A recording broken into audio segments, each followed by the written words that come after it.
Welcome to alpha academy. आज हम करने वाले हैं कुछ एमसीक्यू जो कि बेस्ड हैं विलियम शेक्सपियर के जो पोइटिक वर्क्स हमने अभी तक पढ़े थे उन पे। जो आपके सिलेबस में जो दो पोइटिक वर्क लगे हुए हैं शेक्सपियर के, उसमें एक तो सोनेट नंबर 29 है और एक सोनेट नंबर 138 है। इसके अलावा हमने अभी तक शेक्सपियर पे 3 लेक्चर किए हैं, जिसमें उनकी हमने लाइफ एंड बायोग्राफी के बारे में भी देखा था। तो इन्हीं तीनों लेक्चर्स पे ये एमसीक्यूज जो हैं वो बेस्ड हैं। और जो एमसीक्यूज हैं वो नंबर में कितने हैं? 90 एमसीक्यूज आपको आज की क्लास में मिलेंगे। और ये एमसीक्यूज जो हैं वो इजी भी हैं, मॉडरेट भी हैं, डिफ़िकल्ट भी हैं। हमने शेक्सपियर की लाइफ से जो एमसीक्यूज लिए हैं वो लिए हैं 40, ठीक है। और जो आपके पोइटिक वर्क्स दो हैं उससे हमने लिए हैं 50 एमसीक्यूज। तो जनरली जो इजी वाले मिलेंगे वो आपको इनकी लाइफ एंड बायोग्राफी से जो भी एमसीक्यूज हैं वो काफ़ी इजी है, आराम से आप कर लोगे, वो हैं 40। मॉडरेट और डिफिकल्ट जो रेंज मिलेगी वो आपको पोइटिक वर्क्स में मिलेगी, ठीक है। वो 50 एमसीक्यू जो हैं वो मॉडरेट से डिफिकल्ट की रेंज में रहेंगे। तो आप ऐसा मत करना कि वीडियो आप शुरू में देख रहे हो कह रहे हो इजी इजी इजी हैं तो हो जाएंगे, ऐसा नहीं है। आगे जाके जो लास्ट के 50 एमसीक्यूज हैं वो डिफिकल्ट की रेंज में है। अगर आपने पोइटिक वर्क्स को अच्छे से किया है तभी आप उन्हें कर पाओगे, डिटेल में किया है तभी कर पाओगे, वरना आप उनको नहीं कर पाओगे। और एग्जाम में तो हर तरीके का क्वेश्चन आता है, इजी भी आएगा, मॉडरेट भी आएगा, डिफिकल्ट भी आएगा, ठीक है। तो चलिए स्टार्ट करते हैं एमसीक्यूज को। जैसे पहला दिख रहा है बहुत ही आसान है, आप मार दोगे। पहला क्वेश्चन है, William Shakespeare was born in the year. किस ईयर में वो पैदा हुए थे? वी ऑल नो कि वो पैदा हुए थे, उनका जो जन्म हुआ था वो हुआ था 23 अप्रैल, ठीक है, 1564। तो इस ईयर में वो पैदा हुए थे, तो बी ऑप्शन जो है वो करेक्ट है। नीचे आंसर दिया है, क्योंकि ये कोई टेस्ट तो है नहीं, क्लास है, ठीक है। क्लास में आंसर आपको दिया है, और अगर आपको पता है बहुत अच्छी बात है, नहीं पता है तो नीचे आंसर दिया है। सेकेंड क्वेश्चन है, Shakespeare was born in which English town. किस शहर में पैदा हुए थे? स्ट्रैटफोर्ड अपॉन एवॉन, ठीक है। ये भी आसान सा क्वेश्चन था। थर्ड है, इनका जो बर्थडे है वो अभी हमने पढ़ा, कब? अप्रैल 23 को सेलिब्रेट किया जाता है, तो option number C is correct. Fourth question है, what is the name of the Shakespeare's wife. उनकी पत्नी का क्या नाम था? 4 ऑप्शन आपको दिए हुए हैं, ठीक है। हमने पढ़ा था उनकी बायोग्राफी में, क्या नाम था? एन हाथवे, ये इनकी पत्नी का नाम था। अच्छा, कई लोग मैरी आर्डेन मार देंगे क्योंकि सुना सुना सा नाम है, ये इनकी मदर का नाम था, ठीक है, ध्यान रखना। आगे देखते हैं next. At what age did Shakespeare get married. तो हमें एज का तो पता नहीं, हमने पढ़ा था कि 1582 में वो जो थे उन्होंने शादी कब ली थी। पैदा कब हुए थे? 1564 में। तो यहाँ से यहाँ तक निकालोगे तो 18 साल की एज में उन्होंने की थी शादी। नेक्स्ट है, Shakespeare had how many children. Shakespeare के कितने बच्चे थे? 3 थे। तीनों के नाम है सूजन, और 2 ट्विंस थे, हैमलेट और जूडिथ, जिसमें हैमलेट जो था वो मर गया था, ठीक है। The name of Shakespeare's only son was Hamlet, Hamnet, Hector, Henry. तो अभी हमने पढ़ा, ऑप्शन बी करेक्ट है, हैमलेट। हैमलेट जो था वो शेक्सपियर का इकलौता बेटा था। आठवां क्वेश्चन है, in which year did Shakespeare die. किस साल वो मर गए थे? तो कब मरे थे? 1615 में। और ये भी जो मंथ की डेट है वो 23 अप्रैल है, ठीक है। तो इसको भी आप ध्यान रखना है। इनकी बर्थ डेट और डेथ डेट दोनों जो है वो सेम है। आगे देखते हैं, Shakespeare died at the age of. कितने साल की उम्र में मर गए थे? अब देखो, ऐसे तो मुझे भी नहीं पता है, लेकिन 1564 में वो पैदा हुए थे, 1515 में वो मर गए। तो यहाँ से यहाँ तक कितने साल हो गए? 36, और इसमें 16 जो है वो आप ऐड करोगे तो कितना आ जाएगा? 52। तो बेसिक मैथ है, आनी चाहिए। अब हर चीज़ याद थोड़ी नगरी जाती है। 52 में, 52 ईयर की एज में ये जो थे वो मर गए थे। 10th क्वेश्चन है, where is Shakespeare buried. Shakespeare जो थे उनको कहाँ बरी किया गया था? तो कहाँ बरी किया गया था? Holy Trinity Church, Stratford upon Avon. अच्छा, वेस्टमिनिस्टर एबे भी एक बहुत ही फेमस प्लेस है जहाँ पे बहुत सारे पोइट्स को बरी किया गया था, और इसको पोएट्स कॉर्नर भी बोलते हैं, ठीक है। तो इसको देख के मार मत देना, इनको Holy Trinity Church, Stratford upon Avon में है, ये वहाँ पे बरी किया गया था। आंसर नंबर सी जो है वो करेक्ट है। आगे देखते हैं, Shakespeare was associated with which theatre company. इसमें से ये 4 हैं। अच्छा, ग्लोब में आपको कन्फ्यूजन होगा और कन्फ्यूजन होगा लॉर्ड चैम्बरलेन्स मैन में, ठीक है। तो इसमें किस थिएटर कंपनी के साथ वो एसोसिएटेड थे, किससे जुड़े हुए थे? तो लॉर्ड चैम्बरलेन्स मैन से वो जो थे वो जुड़े हुए थे, जिसका बाद में नाम चेंज हो गया। आगे इस पर क्वेश्चन है, देखेंगे। 12th है, what was the name of the theatre closely linked with Shakespeare. अब देखो, जो ऊपर वाला क्वेश्चन है वो, ये दोनों क्वेश्चन लगभग बहुत ज़्यादा रिलेटेड है। ये जो था वो कंपनी का नाम था, और जो ग्लोब परफॉर्मर है, ये ग्लोब जो है ये थिएटर का नाम है, ठीक है। तो किस थिएटर से बहुत ज़्यादा वो जुड़े हुए थे? ग्लोब थिएटर से, जो कि कब चालू हुआ था? 1599 में। आगे देखते हैं, how many plays in Shakespeare believe to have written, Shakespeare ने कितने प्लेज जो हैं वो लिखे हैं, वी ऑल नो कितने लिखे हैं 37, आंसर नंबर सी करेक्ट है। In which era did Shakespeare write his plays, किस एरा में शेक्सपियर ने अपने प्लेज लिखे थे, तो चार ऑप्शन है, किसमें लिखे थे एलिजाबेथन और जैकोबियन एज में।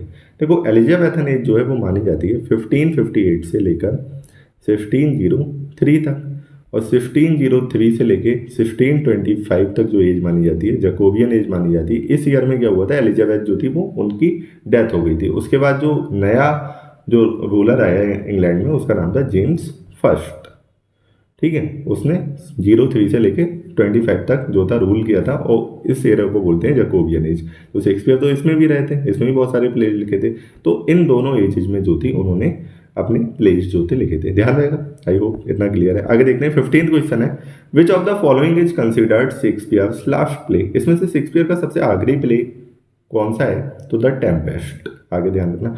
आगे देखते हैं, how many sonnets did Shakespeare right, सबको पता है, बहुत बार ये क्वेश्चन पूछा गया, 154।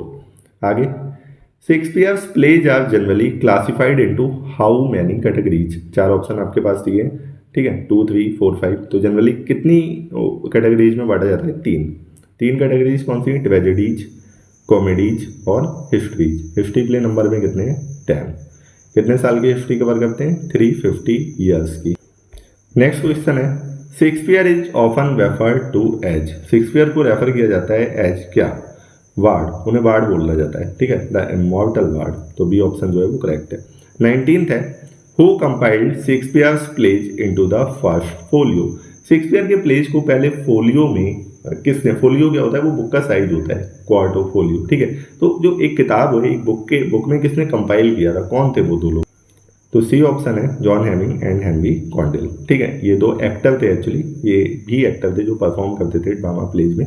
तो इन दोनों ने क्या किया था, इनके प्लेज को कलेक्ट किया था और पब्लिश कराया था फोलियो फॉर्म में 1623 में, ये हमने पढ़ा था जब हम इनकी लाइफ एंड बायोग्राफी को पढ़ रहे थे। 20th है, Shakespeare's education was likely limited to, ठीक है। तो शेक्सपियर जो थे वो उन्होंने बहुत ज़्यादा पढ़े लिखे नहीं थे, उन्होंने एक बेसिक सा जो स्कूल है, जो लोकल ग्रामर स्कूल था, उसको अटेंड किया था, और उतना ही हमें जानकारी है कि वो उतने ही एजुकेटेड थे। तो बी ऑप्शन जो है वो करेक्ट है, लैटिन ग्रामर स्कूल। आगे देखते हैं, यूनिवर्सिटी वगैरह गए थे इसकी जानकारी हमें है नहीं, ना ही इसका कोई रिकॉर्ड अवेलेबल है। 21 है, William Shakespeare was baptised on, देखो ये इंपॉर्टेंट चीज़ है। अब देखो हमें उनकी जो बर्थ की डेट है वो इसी से पता चली, हमें पता चला कि जो लोकल चर्च था उसमें उनको अप्रैल 26, 1564 को बैप्टाइज किया गया, और जो एक ट्रेडिशन होता है क्रिश्चियन ट्रेडिशन, उसमें जो बेबी होता है उसको जन्म के 30वें दिन बैप्टाइज करते हैं।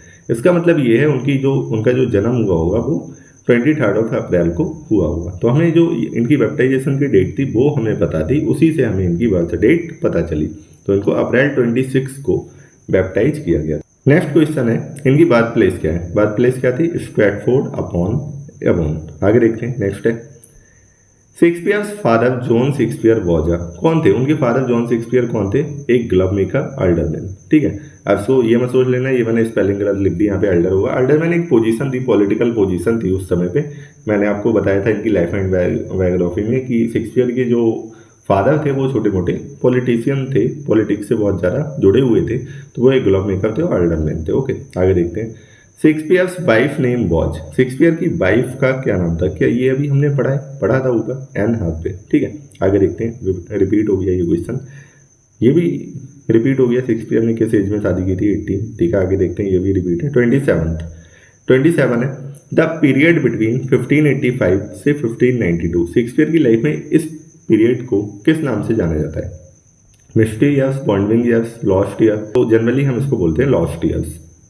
लॉस्ट ईयर्स इसलिए बोलते हैं क्योंकि इन ईयर्स में शेक्सपियर का कुछ अता पता नहीं था कहाँ थे वो, ठीक है। आगे देखते हैं, नेक्स्ट है 28, Shakespeare likely attended which school, कौन सा स्कूल इन्होंने अटेंड किया था, तो उसका नाम था किंग्स न्यू स्कूल, और ये कहाँ पे था, स्ट्रैटफोर्ड में, ये लोकल ग्रामर स्कूल था, ठीक है। सी ऑप्शन जो है वो करेक्ट है। आगे देखते हैं, Shakespeare's theatre company was originally called, ये भी अभी हमने पढ़ा था, क्या, लॉर्ड चैम्बरलेन्स मैन। आगे देखते हैं, the famous theatre built in 1599 across the Thames, क्या नाम था उसका, अभी मैंने आपको ऊपर बताया था क्या नाम था, द ग्लोब थिएटर, ठीक है।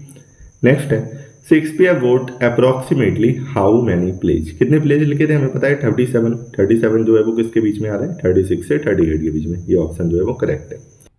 32 है after queen Elizabeth first the company became official performers under. तो एलिजाबेथ फर्स्ट के बाद किसके अंडर में आ गई ये कंपनी? देखो एलिजाबेथ की डेथ हुई, जेम्स फर्स्ट जो थे वो गद्दी पे बैठे, तो इन्हीं के अंडर परफॉर्म करेगी, ऑप्शन बी जो है वो करेक्ट है। आगे देखते हैं Shakespeare plays are grouped into 3 categories which is not one of them. तो 3 कैटेगरीज कौन सी? Tragedies, comedies, histories. कौन सी इसमें नहीं है? बायोग्राफी जो है इस पे, इस कैटेगरी पे इसने कोई प्ले नहीं लिखा है। आगे शेक्सपियर डाइड ऑन, कब मरे थे? 23 अप्रैल 1616, ये वाली जो डेट है वो करेक्ट है। ही वॉज वरीड इन, अभी हमने पढ़ा था, church of holy trinity Stratford upon Avon. ये कुछ क्वेश्चन रिपीट हो गए हैं, ठीक है। आगे देखते हैं the epitaph on his grave includes a curse against, एक कर्स है, किसके अगेंस्ट है वो? क्या उन्होंने अपने एपिटाफ में कहा है? अगर आपने एपिटाफ पढ़ा होगा तो उसमें वो कह रहे हैं कि मेरी बोन्स जो हैं उनको यहाँ से हटाना मत, ठीक है। तो इस बारे में जो है वो एपिटाफ है उनका। आगे शेक्सपियर ने कितनी सोनेट लिखी हैं? 154, अभी पढ़ लिया हमने। आगे देखते हैं he is credited with coining approximately how many new words. ये क्वेश्चन आपके लिए थोड़ा सा नया हो सकता है कि कितने वर्ड जो हैं उन्होंने क्वाइन किए, कितने वर्ड या फ्रेजेज अप्रॉक्स में बताना है, तो कितने? 1700 प्लस इन्होंने नए वर्ड और फ्रेजेज जो हैं वो क्वाइन किए। ये हमने इनकी लाइफ एंड बायोग्राफी में देखा था। आगे देखते हैं Robert Greene criticised Shakespeare by calling him. Robert Greene ने एक पैम्पलेट लिखा था 1592 में, उस पैम्पलेट में इन्होंने इनको बोला था एन अपस्टार्ट क्रू, ठीक है। अच्छा प्लेगियरिस्ट भी बोला था, तो इसके दो ऑप्शन हो सकते हैं, मैं ऑप्शन बी को करेक्ट नहीं मानूंगा, ये भी हो सकता है और ये भी हो सकता है, ठीक है। आगे देखते हैं Ben Jonson famously described Shakespeare है। शेक्सपियर को बहुत ही मतलब कहा था, बेन जॉनसन ने एक्चुअली अप्रिशिएट किया है शेक्सपियर को बहुत ज़्यादा। तो इन्होंने बोला था he was not of an age but for all time, मतलब वो एक पर्टिकुलर एरा के शख्स नहीं थे। उन्होंने जो लिखा है वो हर एज, हर समय, हर काल में जो है वो ट्रू है। ऐसा नहीं है जो उन्होंने वर्क लिखे थे वो उसी समय के हिसाब से रेलेवेंट है, आज के हिसाब से भी वो रेलेवेंट है, ठीक है। ऐसा बेन जॉनसन ने बोला था। ये तो बहुत ही ईजी थे, मैंने आपको बताया था हर तरीके के एमसीक्यूज आपको मिलेंगे, ये कैसे थे? ईजी। अब चलते हैं मॉडरेट से डिफिकल्ट की तरफ। पोइट्री है What is the speaker's mood in opening lines of sonnet 29? अब सोनेट हमने 29 के बारे में पढ़ा था, हमने देखा था कि स्पीकर जो है वो ओपनिंग लाइंस में स्टार्टिंग में कैसा है? बहुत ही दुखी है, ठीक है। तो जॉयफुल तो नहीं है, ना होपफुल है, ना प्राउड है, कैसा है? डेस्पेयरिंग, मतलब दुखी है, निराश है। तो सी ऑप्शन जो है वो करेक्ट है। आगे देखते हैं इन लाइन 2 सोनेट नंबर 29 की जो लाइन है उसमें ये आया है विवीप माई आउटकास्ट स्टेट। इसका क्या मतलब है, क्या कहना चाह रहा है?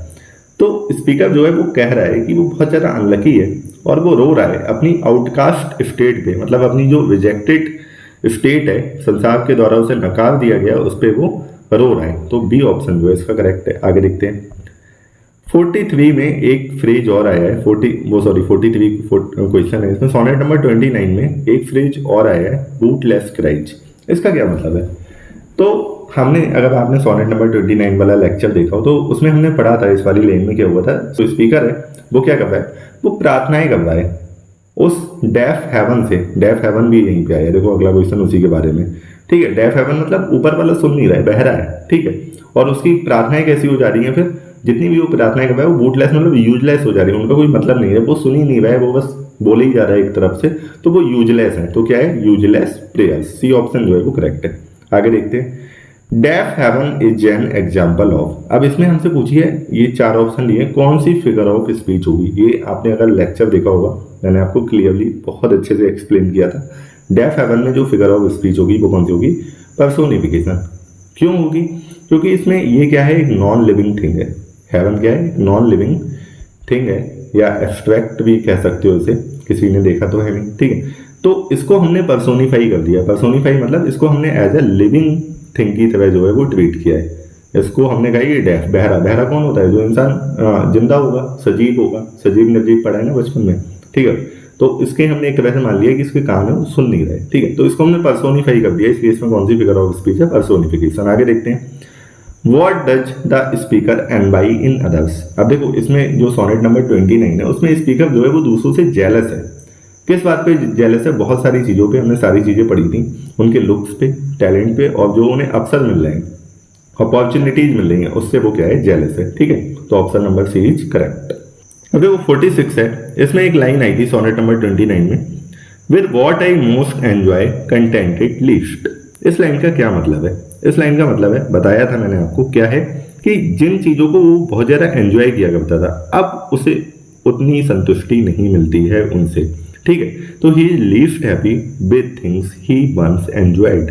तो बी ऑप्शन जो है वो करेक्ट है। आगे देखते हैं। अब देखो हुआ क्या था, स्पीकर जो था ये सारी चीजें सोच रहा था, अचानक से उसे अपनी बीलवेड ध्यान आ जाती है, उसे अपना प्यार ध्यान आ जाता है। ठीक है, और उसको याद करके वो कैसा हो जाता है? बड़ा खुश हो जाता है। तो ये कौन सी लाइन में होता है? ये जो टर्निंग पॉइंट होता है वो कौन सी लाइन में आता है? तो कौन सी लाइन में आता है? 9वीं लाइन तक वो रहता है दुखी, 10वीं लाइन में अचानक से उसे याद आता है, happily I think on the. ठीक है, मुझे तुम्हारी याद आती है, तुम्हारे बारे में सोचता हूँ। तो कौन सी लाइन में होता है? 10th लाइन में।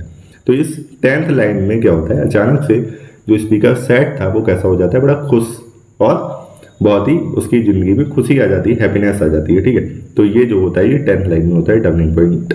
ये उस टाइम भी मैंने आपको बहुत अच्छे से हाईलाइट किया था कि यहाँ पे जो है सोनेट का रंग रूप सब बदल रहा है। आगे देखते हैं 48। द स्पीकर कंपेयर से जॉय टू। स्पीकर जो है वो अपना जॉय किस चीज से कंपेयर करता है? किस चीज से कंपेयर करता है? A sunrise, a lark rising at dawn, a river flowing, a lion roaring. तो किससे? एक चिड़िया जो है वो सुबह के समय उड़ रही थी, उससे अपना जो है वो कंपेयर कर रहा था उस समय। ठीक है, और यहाँ पे फिगर ऑफ स्पीच कौन सी थी? ये मैंने आपको इस लाइन में बताया था, जो पूरी लाइन लिखी हुई थी इसमें सिंबली आई थी। ठीक है, आगे देखते हैं। What does the lark symbolizes in sonnet 29? Lark जो है वो, चिड़िया जो है वो क्या सिंबलाइज कर रही है सोनेट नंबर 29 में? क्या सिंबलाइज कर रही है? जो स्पीकर का सडन जॉय है और जो स्पिरिचुअल अपलिफ्ट उसे मिला है उसको सिंबलाइज कर रही है। ठीक है, ये क्या है? एक इमेजरी जो है वो यूज की गई है, एक इमेज जो है वो यूज की है इस सोनेट में। किसने? शेक्सपियर ने। ठीक है, ये भी एक पोएटिक डिवाइस होती है। आगे देखते हैं। The final couplet expresses. Final couplet किस चीज को एक्सप्रेस कर रही है सोनेट नंबर 29 में? किसको? Contentment due to love. पूरे टाइम वो निराश हुआ लेकिन फाइनली वो सेटिस्फाई हो गया। ठीक है, तो ऑप्शन नंबर सी जो है वो करेक्ट है। सेंट्रल थीम क्या है सोनेट नंबर 29 की? सेंट्रल थीम है, देखो ये चार, पॉलिटिकल पावर है, नेचर्स पावर है, नहीं, सोशल एम्बिशन है, नहीं। सी ऑप्शन करेक्ट है, love's power to heal sadness. कैसे? जो प्यार में जो शक्ति होती है वो आपकी सैडनेस को हील कर सकता है। ठीक है, वो इसकी थीम है। आगे देखते हैं 52। Which device is used in the line like to the lark at break of day arising? 52 है, इस लाइन में कौन सी डिवाइस यूज की गई? मैंने आपको ऊपर बता दिया था, यहाँ पे कौन सी फिगर ऑफ स्पीच है? सिंबली। ठीक है, ऊपर भी एक्सप्लेन कर दिया था कैसे है। यहाँ पे फिगर ऑफ स्पीच कैसे है? ये जब भी हम कंपेयर करते हैं किसी चीज को किसी दूसरी चीज से कंपेयर करते हैं और लाइक, एज जैसे वर्ड का प्रयोग होता है, तो वहां पे सिंबली जो है वो फिगर ऑफ स्पीच होती है। तो स्पीकर यहाँ पे अपने जॉय को उस चिड़िया से कंपेयर कर रहा है जो सुबह के टाइम उड़ रही है। ठीक है, इसलिए यहाँ पे सिंबली। आगे देखते हैं। Curse my fate is an example of. ये किसका एग्जाम्पल है? तो यहाँ पे सबसे पहले तो ये फेट है, इसको कर्स किया जा रहा है। एक तरह से फेट जो है एक एब्स्ट्रैक्ट चीज है, उसको हम लिविंग थिंग की तरह ट्रीट कर रहे हैं, उसको हम श्राप दे रहे हैं। ठीक है, तो यहाँ पे सबसे पहले तो पर्सोनिफिकेशन जो है वो फिगर ऑफ स्पीच है। हाइपरबोल तो नहीं होगी, हाइपरबोल बिल्कुल भी नहीं है। ठीक है, तो ये ऑप्शन जो है वो गलत है। आगे देखते हैं। What is the rhyme scheme of sonnet number 29? Sonnet number 29 की राइम स्कीम क्या है? तो सोनेट नंबर 29 को छोड़ो, शेक्सपियर ने जितनी भी सोनेट लिखी है सबकी राइमिंग स्कीम एक ही है, याद कर लेना। A B C D E F G G. Right, आगे देखते हैं। 55 है, द सोनेट एंड्स विद। किसके साथ सोनेट जो है वो एंड होती है? जितनी भी शेक्सपियरियन सोनेट है, एक कपलेट, एक विजुअलाइजेशन कपलेट होती है, उसके साथ एंड होती है। What does the speaker scorn to do at the end? Speaker जो है वो क्या क्या करता है एंड में? क्या करता है वो? क्या करता है वो? कहता है कि मुझे इतनी खुशी मिल रही है अपनी बिलवेड को याद करके कि वो एक किंग से भी ज्यादा जो है वो रिच फील कर रहा है अपने आप को। तो वो ऐसा कर रहा है कि मैं अपनी जो स्टेट है वो एक अपने आप को एक किंग से जो है वो रिप्लेस कर सकता हूँ। तो ऑप्शन नंबर बी जो है वो करेक्ट है।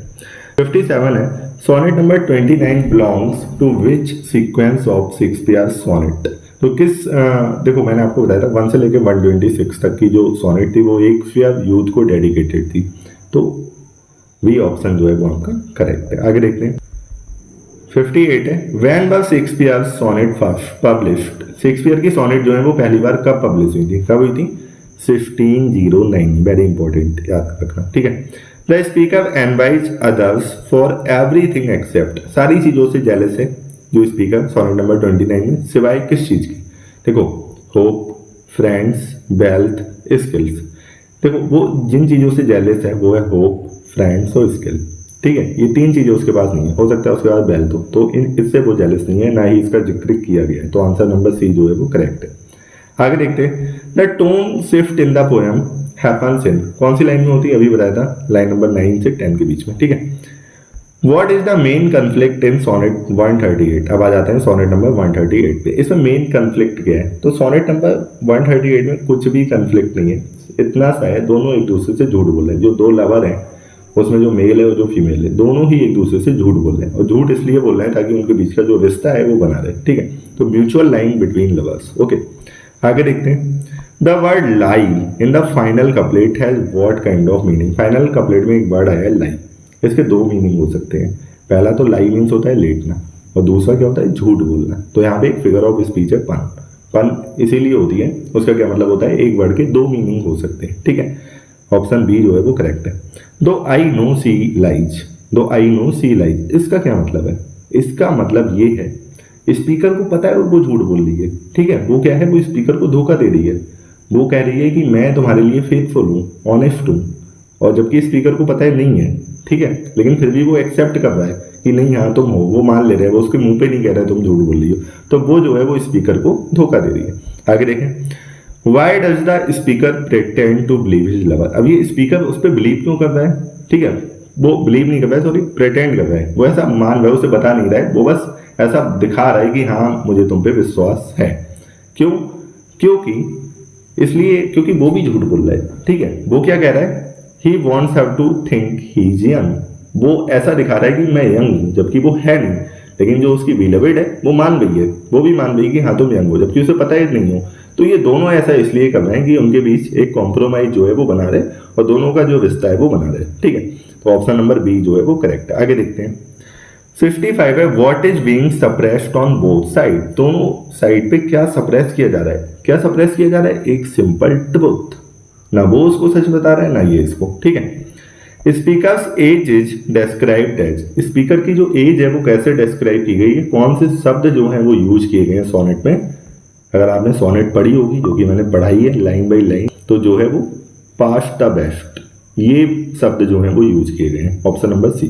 आगे देखते हैं, अच्छा 67 है, love's best habit is in seeming trust, इस लाइन का देखो क्या मतलब है, इस लाइन का मतलब है कि pretending to trust is a part of love, ठीक है, हम ऐसा बहाना कर रहे हैं, बहाना कर रहे हैं कि हम तुम पे विश्वास करते हैं, ठीक है, ये क्या है, ये भी पार्ट ऑफ लव है, तो यही इस सोनेट की पूरी थीम है, दोनों ही प्रेटेंड कर रहे हैं, ठीक है। आगे देखते हैं, and age in love loves not to have years told, ये लाइन जो है वो क्या दिखा रही है, ये लाइन का मीनिंग ये है कि जो लवर्स हैं, जो प्यार में हैं, उनको उनकी एज रिमाइंड कराने की कोई ज़रूरत नहीं है, और ना ही वो चाहते हैं कि उन्हें उनकी एज जो है वो रिमाइंड कराई जाए, इसीलिए जो उसकी प्रेम का है उसको नहीं बताती है कि तुम ओल्ड हो गए हो, बूढ़े हो गए हो, वो उसको बोलता है मैं यंग हूँ, वो ऐसा दिखाता है, वो मान भी लेती है, वो उसको बताती नहीं है, ना उसको याद दिलाती है, ठीक है, तो ऑप्शन सी जो है वो करेक्ट है, aging lovers don't want to be reminded of their age. आगे देखते हैं, which word is a pun in the last line of the sonnet, अभी बताया था कौन सा, लाई। आगे देखते हैं 70, द फाइनल कपलेट सजेस्टेड, जो फाइनल कपलेट है वो क्या सजेस्ट कर रही है, वो सजेस्ट कर रही है कि lies help them maintain love, ये इसमें वाकई में लाइन में है, जो वो एक दूसरे से झूठ बोल रहे हैं उससे उनका जो प्यार है वो बरकरार रह रहा है। 71 है, सेंट्रल थीम ऑफ सोनेट 138, इसकी सेंट्रल थीम क्या है, self dissipation and ageing in love, ठीक है, दोनों ही एक दूसरे को धोखा दे रहे हैं। आगे देखो 72, my love swear she is made of truth, ये किसका एग्जाम्पल है, मतलब यहाँ पे फिगर ऑफ स्पीच पूछी गई है, my love swears she is made of truth, तो ये जो एग्जाम्पल है मैंने आपको क्लियरली जब हम लेक्चर्स ले रहे थे एक्सप्लेन किया था, इसमें कौन सी फिगर ऑफ स्पीच है, आइवनी, मैंने बताया भी था, आइवनी क्या होती है, जब वर्ड्स जो लिखे होते हैं उनका मतलब कुछ और होता है, वो क्या होती है, वो स्वेयर, वो कसम खा रही है, वो वादा कर रही है कि वो पूरी तरह से क्या, she is made of truth, वो सच्ची है, ईमानदार है, ऑनेस्ट है, फेथफुल है, जो कि वो नहीं है। जो शब्द जो कह रहे हैं वो है नहीं, उसका मीनिंग क्या है, अपोजिट है। तो यहाँ पे कौन सी फिगर ऑफ स्पीच है, आई एम नहीं है। आगे देखते हैं, literary device lie with her and she with me, तो अभी हमने ये बार बार पढ़ लिया, पाना है यहाँ पे। What does the speaker gain from lies, उसे क्या मिल रहा है, कुछ नहीं मिल रहा है, इमोशनल फ्लैट, चापलूसी, एक तरह से चापलूसी कर रहे हैं दोनों एक दूसरे की, ठीक है। वो क्या उससे झूठ बोल रही है, वो उससे झूठ बोल रहा है, दोनों ही मान ले रहे हैं और दोनों ही एक दूसरे संतुष्ट हैं। तो ये क्या है, एक तरीके की इमोशनल फ्लैट भी है। The tone of sonnet 138 is best described as, जो टोन है वो कैसे डिस्क्राइब की जा सकती है, सिनिकल येट एक्सेप्टिंग, मतलब जो दोनों कर रहे हैं वो एक तरीके से क्या है, सिनिकल है, ऑब्वियस है। देखो सिनिकल कैसे है, बिल्कुल सिनिकल है, दोनों एक दूसरे से झूठ बोल रहे हैं, दोनों को पता है हम झूठ बोल रहे हैं और दोनों जानबूझ के एक्सेप्ट कर रहे हैं, तो ये तो सिनिकल ही हुआ ना, लेकिन फिर भी एक्सेप्टिंग है, ठीक है। आगे देखते हैं, sonnet 138 belongs to which group, तो अभी बताया था 1 से लेके 126 जो था वो फेयर यूथ वाला ग्रुप था, अब ये 126 के बियॉन्ड वाली चीज है 138, और ये जो 126 से लेके 152 तक जो सोनेट थी वो किसको डेडिकेटेड थी, डार्क लेडी को। आगे देखते हैं, डार्क लेडी सोनेट्स एक्सप्लोर्स, क्या एक्सप्लोर करती हैं, कॉम्प्लेक्स लव एंड डिजायर, ठीक है। आगे देखते हैं, When did Shakespeare likely write his sonnets? Shakespeare ने अपनी सोनेट्स जो है वो कब लिखी होंगी, तो ऐसे मत लगा देना 1609 में पब्लिश हुई थी, ठीक है। लिखी जो थी वो 1590, मतलब जो अपना जो अगली टाइम था जब वो लंदन गए थे उस टाइम उन्होंने लिखी थी, बी ऑप्शन जो है वो करेक्ट है। आगे देखते हैं, the poem shows a relationship based on, जो पोयम है वो एक रिलेशनशिप जो है वो किस पे, 138 में, ठीक है। सोनेट का नाम नहीं मेंशन किया है लेकिन ऑब्वियस है हम वही वाले क्वेश्चन कर रहे हैं, तो किस पे बेस्ड है, equal line and emotional understanding. आगे देखते हैं, what do both lovers hide, दोनों लवर जो है वो क्या छुपा रहे हैं। देखो मैं सारे ऑप्शन नहीं पढ़ रहा हूँ, वीडियो बहुत लंबी हो जाएगी, आप पॉज कर करके पढ़ लेना, ठीक है। तो जो दोनों लवर्स हैं वो क्या छुपा रहे हैं, वो क्या छुपा रहे हैं, truth about their feelings and age, ठीक है। दोनों अपनी फीलिंग्स और अपनी एज को छुपा रहे हैं। अब देखो थोड़ा सा मैं वैसे ज्यादा बात करता नहीं हूँ लेकिन मैं फिर भी बता देता हूँ।